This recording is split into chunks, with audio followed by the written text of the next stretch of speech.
Shalom, salam berkat dari kami untuk pendengar sekalian. Saat ini pendengar akan diberkati dengan program Hari Ini Harinya Tuhan bagian yang ke-8. Sebuah program rohani tentang doktrin Alkitab yang menolong kita untuk semakin tertanam dalam kebenaran firman dan bertumbuh dalam kemuliaan. Bersama hambanya, Pendeta Gilbert Lumwendo, STH. Banyak orang merasa doktrin Alkitab sebagai sesuatu yang membingungkan. Tetapi tahukah saudara bahwa doktrin Alkitab intinya adalah memahami Alkitab dengan benar, dengan pemahaman yang sistematis, sehingga kita terus dapat tertanam di dalam kebenaran firman, sehingga kita terus bertumbuh di dalam kemuliaan Allah. Buka hati saudara sekalian untuk menerima berkat-berkat firman-Nya hari ini. Kehidupan Kristen bukan kehidupan yang biasa, tapi kehidupan Kristen adalah kehidupan yang luar biasa. Karena Alkitab dengan tegas bilang, apa yang tidak pernah kita pikirkan, apa yang mata tidak pernah lihat, apa yang telinga tidak pernah dengar, itu yang Tuhan sediakan buat orang-orang yang takut akan Dia. Bahkan Alkitab dengan tegas berkata bahwa bagi Allah yang dapat mengerjakan jauh lebih dari apa yang kita pikirkan dan doakan. Berarti jelas bahwa Allah kita adalah Allah yang selalu menyediakan hal-hal yang luar biasa. Artinya yang orang dunia tidak bisa merasakannya, yang orang dunia tidak bisa mengalaminya. Karena itu dengan tegas Yesus berkata bahwa damai sejahtera yang kuberikan kepadamu tidak yang seperti dunia berikan kepadamu. Itu sebabnya selalu saya bilang hidup Kristen adalah hidup yang berbeda dengan dunia.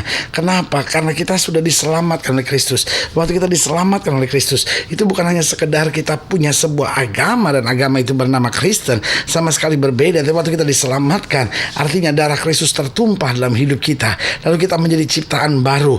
Manusia lama kita mati, turut disalibkan bersama dengan Kristus. Tetapi sekarang kita hidup, namun bukan lagi kita yang hidup, tapi Kristus yang hidup dalam kehidupan kita. Nah, waktu kita hidup di dalam Kristus, maka saudaraku yang kasih dalam Tuhan, disinilah kita melihat kenyataan hal-hal yang luar biasa, hal-hal yang secara akal manusia sulit kita pikirkan. Kita pikir kok bisa ya, bagaimana sih caranya? Aduh Tuhan, kok ini situasinya kok serba sukar gitu Tuhan. Bagaimana saya akan lihat mujizat di balik semuanya ini? Dan waktu kita tetap setia, waktu kita tetap ngandelin Tuhan, di situ kita melihat keluar biasaan Tuhan itu. Tiba-tiba Tuhan nyatakan mujizatnya, Tuhan nyatakan kuasanya, Tuhan pakai orang-orang tertentu dalam kehidupan kita. Sampai hari kita pikir, ya Tuhan, kalau bukan karena Tuhan, tidak akan aku melihat semuanya ini terjadi dalam kehidupanku. Haleluya. Karena itu saudaraku yang kasih dalam Tuhan, selalu saya ingatkan, ketika engkau merancangkan sesuatu, harapkan perkara besar dari Tuhan. Harapkan hal-hal yang secara akal kau tidak sanggup. Karena selama kau berpikir secara akal kau sanggup, maka kau akan mengandalkan kekuatanmu sendiri. Tetapi kalau secara akal kau sudah mulai merasa, Tuhan saya gak sanggup, pada saat itu kita mengandalkan Tuhan. Dan pada saat kita mengandalkan Tuhan, di situ kita melihat janji-janji Allah tergenapi. Haleluya.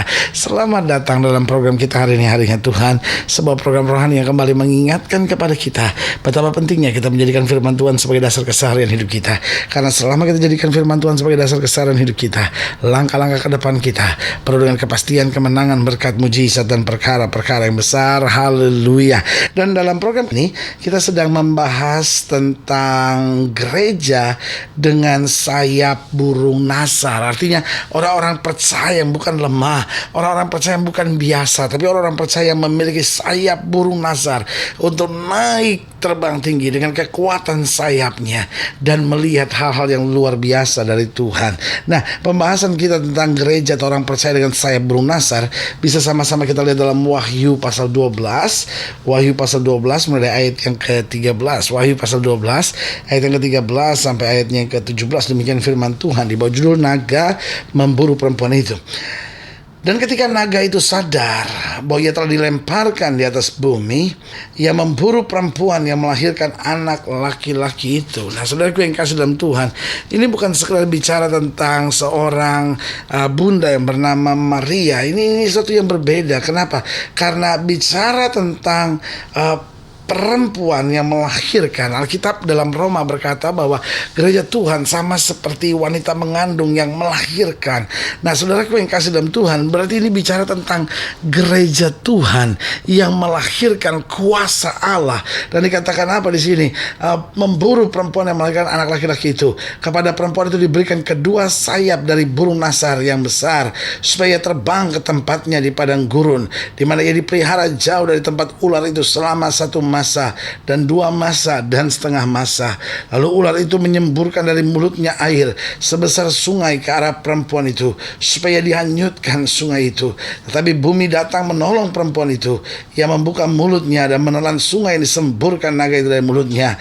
Maka marahlah naga itu kepada perempuan itu, lalu pergi memerangi keturunan yang lain yang menuruti hukum-hukum Allah dan memiliki kesaksian Yesus. Dan ia tinggal berdiri di pantai laut. Nah, saudaraku yang kasih dalam Tuhan, kalau sudah baca ayat ini sudah bingung, apa ini naga, perempuan melahirkan, lalu ada lagi mempelainya, lalu ada lagi berdiri di pantai laut. Ini bicara tentang apa semuanya? Nah, saudaraku yang kasih dalam Tuhan, bukankah Alkitab bicara bahwa gereja Tuhan adalah mempelai wanita Kristus? Dan Alkitab bicara bahwa mempelai wanita ini dikejar oleh si naga itu. Kenapa? Ini menggambarkan kepada kita akan ada masa di mana gereja-gereja akan mendapat serangan, bukan hanya dari 1-2 kelompok manusia, tetapi ini akan bergabung dari berbagai kelompok, dari berbagai ras, dari berbagai kepercayaan, akan bergabung untuk apa? Menyerang gereja. Bahkan orang-orang yang menyerang gereja nanti akan dianggap berbuat baik buat negara, bahkan dianggap sebagai bagian dari ibadah mereka. Saya bisa bayangin nggak betapa hancurnya dan kacaunya dunia ini kalau penyerangan terhadap rumah ibadah sudah dianggap bagian dari ibadah, kalau penyerangan terhadap gereja, penyerangan terhadap orang-orang percaya sudah dianggap sebagai bagian dari ketaatan iman. Saudaraku yang kasih dalam Tuhan, kita akan masuk pada babak-babak yang sangat menakutkan dalam sejarah hidup manusia, karena kejahatan sudah dianggap sebagai bagian dari ibadah, kekerasan sudah dianggap sebagai bagian dari ibadah, membunuh sudah dianggap sebagai bagian ibadah. Pokoknya kalau saya anggap dia kafir, maka saya bisa bunuh dia. Nah, apa artinya kafir? Kafir adalah orang yang tidak percaya akan Allah. Tapi saudaraku yang kasih dalam Tuhan, kita percaya pada Allah yang hidup, kita percaya pada Yesus Kristus Tuhan yang sudah mati buat kita, naik ke sorga, sediakan tempat buat kita, dan akan datang kembali untuk menjemput kita, supaya di tempat di mana kita berada, dia akan berada sampai selama-lamanya untuk mengawali kita, menjaga kita, dan menjadi Bapa yang baik buat kita. Nah, saudaraku yang kasih dalam Tuhan, apa ciri gereja atau orang percaya dengan sayap burung nasar? Yang pertama, dia akan naik terbang tinggi mengatasi berbagai masalah. Saya ulangi sekali lagi, berarti dia bukan seorang yang gampang putus asa, dia bukan gampang menyerah, gampang kecewa, tapi dia memiliki sayap burung nasar yang dapat naik terbang tinggi dengan kekuatan sayapnya, sehingga tidak perlu takut. Karena seekor burung yang naik terbang tinggi, dia bisa mengatasi masalah. Kenapa? Karena justru masalah ada di bawah ketinggian tertentu. Nah, ketika burung naik, dia naik di atas ketinggian itu, sehingga dia tidak lagi terhindar dengan masalah.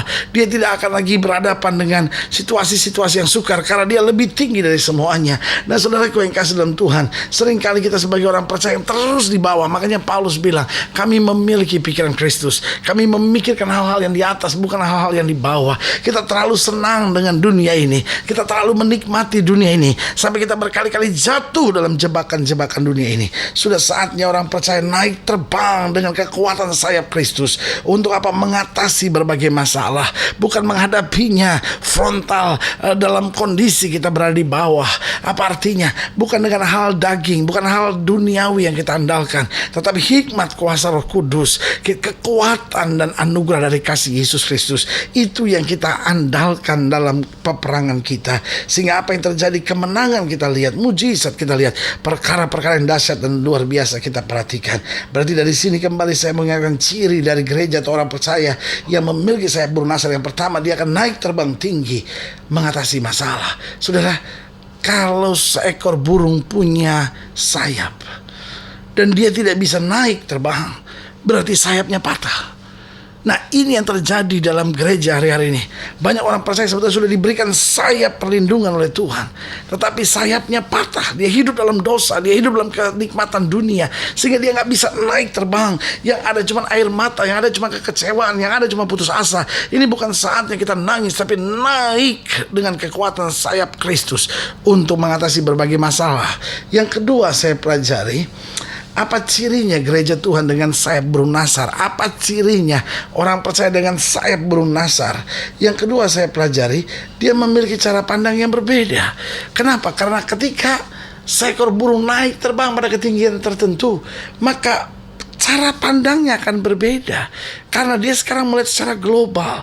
Nah, saudaraku yang kasih dalam Tuhan, ada banyak orang percaya yang pola pikirnya tetap sama dengan orang dunia, yang terus hidup khawatir, yang terus bimbang, yang terus menghalalkan segala cara, yang ikut taktik-taktik dunia. Sebagai hamba Allah, kembali saya mau ingatkan buat saudara, ini masanya kita memiliki cara pandang yang berbeda, sehingga kita bisa melihat bahwa nama Kristus dipermuliakan dalam segala hal kehidupan kita. Haleluya. Dan yang ketiga, yang terakhir saya pelajari, apa ciri gereja Tuhan yang sanggup dengan sayap burung nasar diberikan oleh Tuhan? Yang ketiga saya pelajari, yaitu mampu mengatasi angin, bahkan memanfaatkan angin. Jadi ketika burung Raja Wali terbang, dia harus perhatikan betul kemana angin sedang bertiup. Dia bukan lari dengan angin, dia bukan menangis karena angin, tapi dia mengatasi angin, bahkan dia memanfaatkan angin itu, sehingga dia tidak usah mengepak-ngepakkan sayapnya. Dia cukup buka sayapnya, angin akan menerpa dia, sehingga dia akan naik lebih tinggi, dan memiliki pandangan yang lebih luas lagi. Mari jangan jadi orang cupat. Ada istri-istri yang cupat, cemburuan setengah mati. Ada suami-suami yang cupat, yang selalu berpikir buruk tentang istri anak-anaknya. Sebagai hamba Allah, kembali saya mau ingatkan, mari kita memiliki pandangan yang luas, sehingga cara pandang kita berbeda. Dan yang ketiga, yang terakhir saya pelajari, bahwa dia mampu mengatasi angin. Jadi dia bisa naik terbang tinggi, dia bisa memilih cara pandang yang berbeda, dan akhirnya dia mampu mengatasi angin. Dan saudaraku yang kasih dalam Tuhan, waktu kita diberikan sayap Kristus, maka kita akan naik terbang tinggi dan melihat kemuliaan Tuhan dinyatakan. Haleluya. Kalau saudara ingin dilayani lebih jauh, hubungi kami melalui telepon, hubungi kami melalui surat, kunjungi website kami, karena kami ada untuk membawa Bapak Ibu Saudara senantiasa lebih dekat pada Tuhan dan mengalami kasih kuasa mujizat yang luar biasa. Haleluya. Secara khusus melalui program ini juga saya mau berdoa untuk setiap saudara yang sakit, setiap saudara yang berbeban berat, karena kita percaya bahwa bagi Allah tidak ada perkara yang mustahil. Nah, saudara ingin didoakan secara khusus, boleh taruh tangan kanan saudara di dada, dan kita akan berdoa. Mari kita berdoa. Bapa, dalam nama Yesus, hamba doa buat yang sakit, hamba doa buat yang berbeban berat, hamba doa untuk setiap mereka yang sedang menghadapi masa-masa yang sukar, karena kami percaya bahwa bagi Allah tidak ada perkara yang mustahil. Bapa, yang sakit Tuhan sembuhkan di dalam nama Yesus, yang lemah Tuhan kuatkan, yang susah Tuhan hiburkan, yang sedang bimbang Tuhan pertetapkan, sehingga senantiasa kami naik terbang tinggi mengatasi masalah. Kami memiliki cara pandang yang berbeda, dan kami mampu mengatasi angin, bahkan memanfaatkan angin-angin kesulitan hidup ini untuk membawa kami makin dekat dengan Kristus. Di dalam nama Yesus kami berdoa. Haleluya. Amin. Saudara yang kasih dalam Tuhan, kita sudah berdoa. Ingat, Allah tidak pernah lalai menepati janjinya. Ini saatnya buat kita untuk bangkit bersemangat, bersuka cita dalam menghadapi segala perkara, karena kita tahu Yesus tidak pernah gagal. Yesus selalu menyediakan yang terbaik buat anak-anaknya. Doa saya menyertai saudara. Sampai berjumpa pada program berikut, dan jangan lupa jadikan hari ini harinya Tuhan. Haleluya.